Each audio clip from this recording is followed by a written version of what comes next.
I think there was just a bit too much eagerness at the start of the rally. We had a few knocks which knocked us back a gear, and then really got into the groove when I got up into Scotland, and that's where we started setting some top 3 times. Beating people like Carlos Sainz, and I think Pentti Ricola was there that year, and all the big names.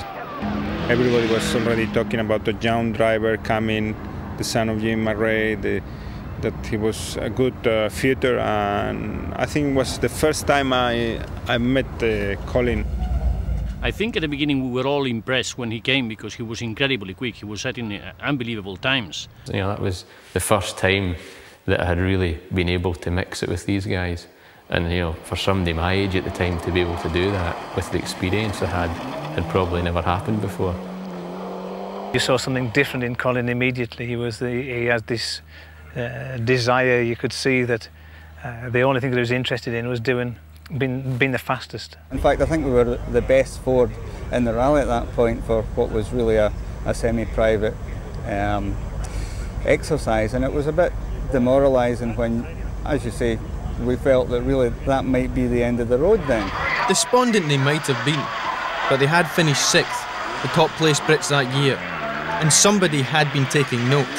A phone call was about to change Colin McRae's world. Just out of the blue, DR phoned my father one night, asked if we had anything sorted for next year, and obviously the answer was no.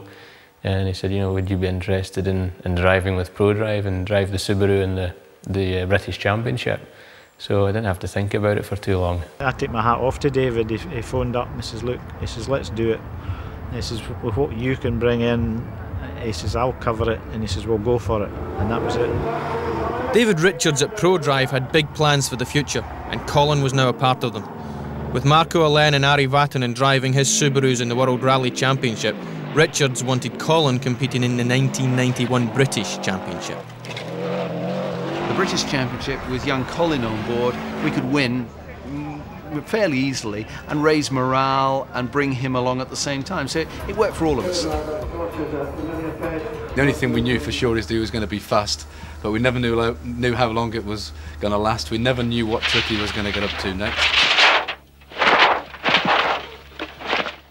There was a few ups and downs that year, the first year, but generally we were quicker than everyone else. We won some rallies that year and won the championship. The winners of the 1991 BIF second rally. Okay, driving through the stage, there's a few techniques we use, and everybody's heard of a handbrake turn, which we use in a very tight corner, normally a hairpin, which is just up here. Down into second, first gear, turn, clutch in, handbrake on, clutch out, back on the power. Sounds very simple. It takes about half a second to do all of that stuff. It takes longer to talk about it than it does to do it. Hairpin bends were so tight you would never get the car round even on full lock, so you have to use a handbrake, which basically locks the rear wheels of the car, and the rear of the car will slide round. Okay, up to the hairpin, fourth gear, hard on the brakes, third, second, first, turn in, clutch, handbrake, back on the power. Make it look so easy. Guess it's just a lucky day. And this is what it's like when you follow Tommy Mackin in the Safari Rally and he won't move over. Now we're going to come down to a corner where we'll demonstrate a Scandinavian flick, which again is something you used to do with the older cars that weren't quite as responsive as the modern day rally car. So it's not as relevant now as it was? Not as relevant, but we still use it a bit. You throw the car in the opposite direction to the corner, just here. So we look like we're going over there? We're going to go over the bank and then we turn into the corner. It feels not as fast when you do that. It felt like you would lose time. Generally we'd lose time now because the brakes and the transmission and the whole car responds so well now to driver input, you don't have to throw the car around as much. So still the smoother you can go, the faster you go. Yeah, right. Having won the British Championship, Colin was on a roll. He had cash, credibility, and he was learning a few lessons from his teammate and boyhood hero. Somebody who is talented, gifted, you can't teach him a lot because he has got that natural thing within himself. So let's face it, the only thing I could probably teach to Colin was that when we went to a really poshy fish restaurant in a Côte d'Azur, south of France, so I told him, Colin, well, this is a place you get, your buttons right and get, you leave your shorts behind now, and you don't order hamburger here. But ProDrive wanted more than a smart dresser with a sophisticated palate. I mean, I was having great fun driving the car and I was winning the championship, so, what else did I need to do? That was a sort of attitude, but ProDrive were a team that, they were pushing for the best all the time, with the technology, with the PR side of it, with the drivers. They wanted to extract the maximum from everything. He wasn't that comfortable in doing PR functions. He'd be up there sort of making speeches and doing all those sort of things. Whereas, and strangely enough, Harry was very comfortable doing those things. So we said, all right, well, all we'll do is we'll do this visually. We'll get lots of shots of you sort of riding motorbikes and skiing and jet skiing, all those sort of things. And we did manage to create a real action hero for the public. And things haven't changed. While I'm away from rallying, I just like to lie back, chill out and take it easy. Ha.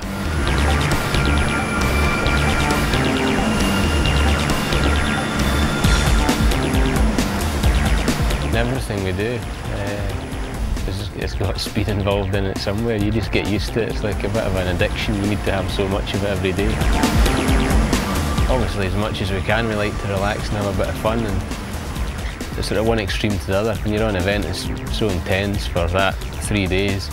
It's great just to get away from it and completely relax and not have to think about anything. The time's sort of split between a bit in Scotland, because all the family and friends are there. Obviously Monte Carlo, that's the base. And we love to come down here to Mallorca and just do a bit of boating and just hop up in the suntan.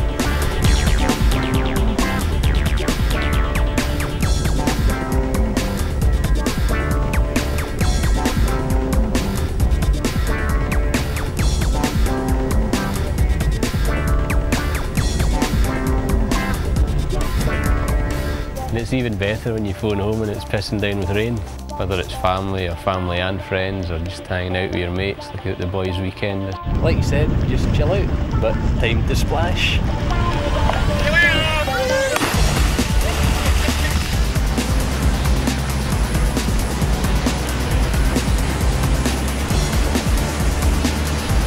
I've done this sort of stuff for years and years, since I was a sort of early teenager.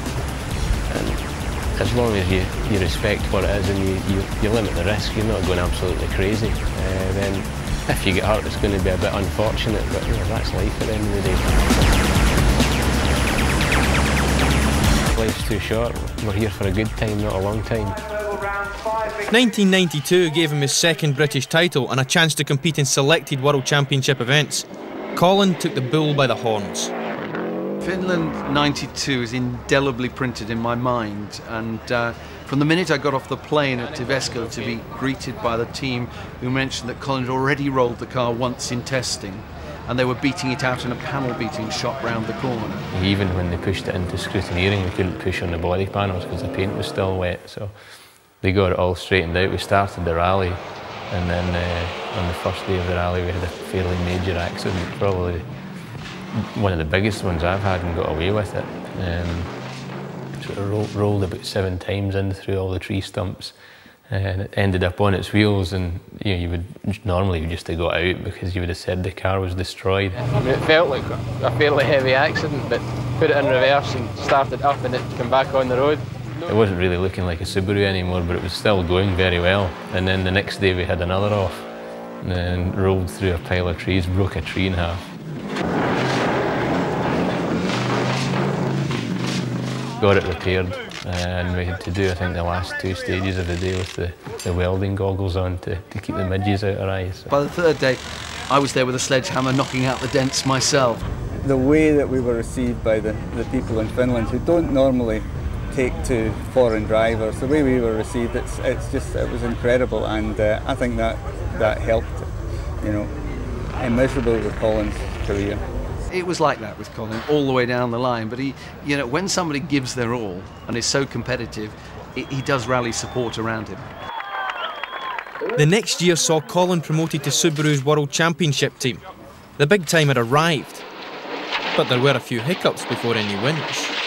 We'll be coming to the emergency service point. We've taken a rear wheel off. Over. And Colin then was going through that frustration of thinking, you know, what do I have to do? You know, I'm fast all the time. You know, I keep looking like I'm going to win a rally. When is it going to come? And it finally came together in New Zealand. Obviously, the end of the rally, once we got there, it was almost an anticlimax because everybody had been waiting for so long for this victory in the team, and when it came, we didn't really know how to deal with it. But after we'd settled down, you know, after a few minutes, yeah, we had a good party. New Zealand wasn't just any WRC win, it was Subaru's first. The first for a Brit since Roger Clark's 1976 RAC victory, and the first win for a Briton outside of the UK. Colin's fame was spreading, and so was his Subaru's bodywork. By 1994, the press had renamed him Colin McRae. It was fair enough at the time. I certainly did crash quite a lot of cars, but that was the thing that everybody loved as well. You know, people love to see somebody trying hard, and if they have an accident, they have an accident. It wasn't all positives in those days, you know. We had a fair share of incidents, and Colin had more than his fair share of crashes and so on. But that was the thing that, you know, and it's true, to be fair, with most young drivers, the one thing you know is that they are going to go out and they are going to absolutely do their best. And in Colin's case, it wasn't just kind of his best; it was flat out. It was on the limit. And as I say, you know, you knew that that's what the car can do. You know, I was prepared to go a gear higher into every corner to beat someone, and you know, generally you would get away with it. But you can only get away with it for so long when you sort of drive with that attitude. Well, at the beginning, I think he was crashing quite a lot. He was obviously pushing very hard. Somebody who drives 110%, you can always bring them back 10%. But somebody who can get to 90, it's very difficult getting from 90 to 100%. And I think David knew that as well. Oh, it was a very expensive period, and there were many occasions when Colin and I were at odds with each other because I was trying to persuade him to stay on the road, and he just wanted to drive as fast as he could. Yeah, it was great. I mean, he navigated for years with Harry Vatten, and so he knew what it was all about, the crash cars. But you know, there is a limit for everybody, and you know, I would say he was fairly justified in his bollocking at the end. It's very difficult to get a driver like that under control, you know, and he's a fairly rebellious character in his own right, or he was in those days. Things have changed somewhat recently, but nonetheless, just working together to try and get solutions inevitably sort of ended up in big spats between us. But Colin's flat-out style paid off at the end of the year when he beat his new teammate Carlos Sainz and took victory in the 1994 RAC, the first home winner since Roger Clark 18 years before.